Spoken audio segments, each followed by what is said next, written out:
Hello, freak bitches. There's a lot of guys that are super talented that just love to eat, you know? Man, it's crazy. Like, a lot of those folks will go to food for their Comfort.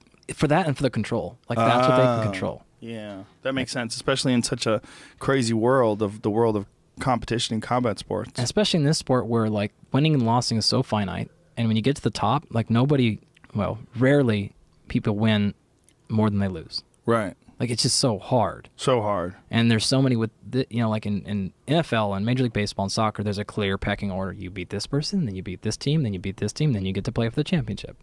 Or in MMA, it's not like that. Well, it's definitely not anymore. You know, in the UFC, it's real weird, like, especially the 185-pound division. Like, good fucking luck. Oh. You know, everybody's waiting in line to fight Michael Bisping. He's probably going to fight George St. Pierre, and people like Luke Rockhold, all these other guys, like, what the fuck? When he beat Rockhold, that's my single favorite MMA moment in history. Really? I'm not like a obnoxious Bisping fan or anything, but that just was a culmination of a dude who put in so much time, and he did everything to make it a business. He did everything, and then he not only steps in and fights, just a killer in Rockhold, who I thought was been underrated his whole career. Like, he's just insanely good. But he'd already lost to him, convincingly, like, bad. Got subbed in the first round, yeah. And older guys don't come back and beat younger guys in the rematches ever. Right, especially on short notice. On short notice, when he had a whole camp and has every reason to not have confidence, and like 90% or more fighters would have just been like, "No, I'm out." Like, no way. He takes the fight. Like, no one would take that fight because if you lose twice to the champion, you're done. Right. Because you're not gonna get third. Just every risk possible. And he just nails, like, just unbelievable. Clips him and knocks him out. Yeah. Amazing. Like, I loved Rockhold, but that was just incredible. It really was crazy. And you could really tell that Rockhold just thought he was going to win that fight no matter what. Right. That this is a done deal. Totally underestimated him. Bisping's so scrappy. Like, he's one of the most mentally tough guys in the sport. Because he doesn't have, like, some freakish Yoel Romero athleticism or anything.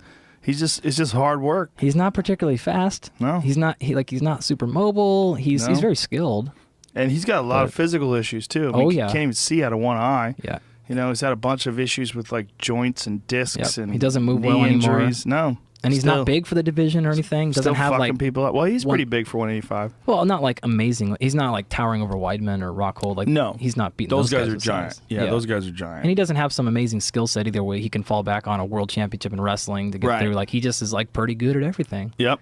Yeah. And still just finds a way to get him. He's a guy I would love to biopsy and figure out like how much slow twitch and fast twitch does he have. 34 beats per minute resting heart rate. Yeah, he's fit. Yeah, that's a big fit. factor. It's a big factor, and then he could push a tremendous pace and then keep it going. Yeah. Like, one of my favorite fights of Michael's was when he beat Kung Lee.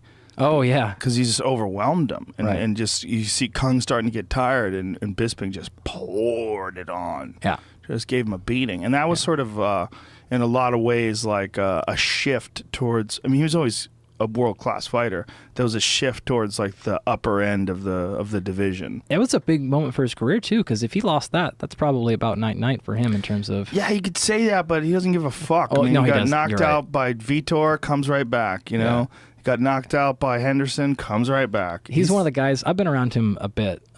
He's hilarious, but he's one of the guys where again, like you're just not going to shake him like that. No, not at all. He's undeniably tough. Yeah. And he's undeniably, like, when he says, like, oh, I'll fight that dude, like, he legit. Oh, yeah. He's there. Yeah. And you can say, like, oh, he's scared of Romero. No, he's not. Like, he's not scared of any of these dudes. No. He's trying to cash in when he should. Like, well, I think the Bisping GSP fight is a fascinating fight. It's fascinating. First of all, GSP's never fought at 85. He comes back.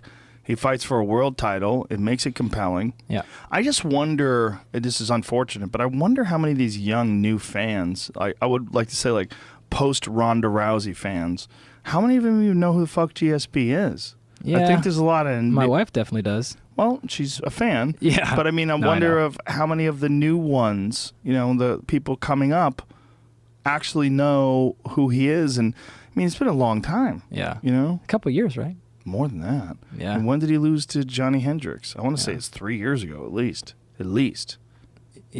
Yeah. Well, beat Johnny Hendricks. Yeah, I'm not a big believer in that decision. I feel like at most that was a draw. I felt like Hendricks got the most of it. My buddy Troy's brother had $50K on Hendricks on that fight. Did he? Yeah, and afterwards he's like, "Here we go, like we're done." That Hendricks thing was interesting because Hendricks is one of those guys that like you go like, what happened to that guy? Yeah, you know, like what? A lot of speculation on that, where you can all read between the lines there. Well, that's the problem, right? Yeah. There's the USADA speculation. There's the motivation speculation. Yeah. There's a lot of speculation. You also have that thing too with guys like that put in that many years of wrestling, and you start competing that hard that young. Like that wears on you. There's a time frame that you just run out of. Yeah, there's a people believe there's a 9-year window as a world-class fighter. I've heard that before. It depends on the sport, but yeah, that's probably fair. As a fighter, and that as a fighter, like when you get to MMA in particular, guys have like 9 years to compete at a world-class level, and then the wheels just fall off. Yeah, get in, get your money, get out. Yeah, if you can. Yeah. If you can. Yeah, that's why at 38, I think Bisping's 38. That GSP fight's the right move. Oh, for 100 It's the right move anyway. Yeah. And what does Bisping typically do well with, like the fighters? Like, he handles wrestlers decently well. He's a very good defensive wrestler. Yes. His styles can be fantastic. Yeah. He doesn't get tired, which is what GSP relied on a lot. His stamina. Conditioning was great.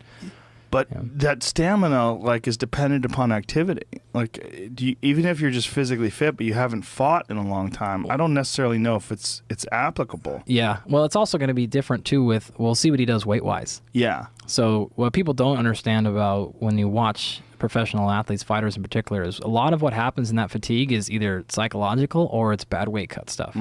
So now he doesn't have that, but if he's lugging around extra weight that he's not used to, potentially problematic, depending on how he does it. Now, he's got some smart people in his camp, so he's probably going to be fine. Yeah. But that's a real problem that he may or may not be ready for. Yeah, if he's lugging around extra weight. But he was always walking around somewhere around 185, 190. He might just decide to compete at that weight. That's what I mean. Like, if he stays there, he's probably fine. But if someone gets in his head and tries to get him up to 202 or something and then come back down, like, he's probably not going to feel normal there. Yeah. Which he's not going to run out of gas because of that. Like, having more muscle doesn't make you fatigued more.